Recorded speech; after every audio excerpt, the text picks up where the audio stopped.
اللہ تعالیٰ آپ کو ہمیشہ سیدہ پاک کی نگاہ میں رکھے، وقت کے بد زبان لوگوں کو جس طرح آپ للکارتے ہیں، یہ ایسی ہمت اللہ تعالیٰ ہر مذہبی اسکالر کو عطا فرمائے حق بیانی کی۔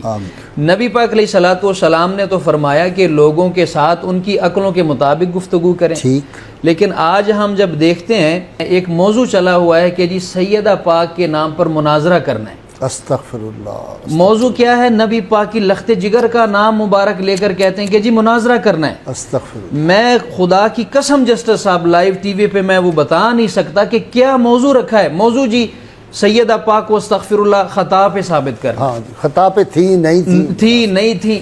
پھر وہ ڈگریاں دکھاتے ہیں، جی میرے پاس اتنا علم ہے، میں نے اتنا علم حاصل کیا ہے، میں تو بڑا پڑھا لکھا ہوں، میں جی ثابت کرتا ہوں بے خطائے اجتہادی ہے۔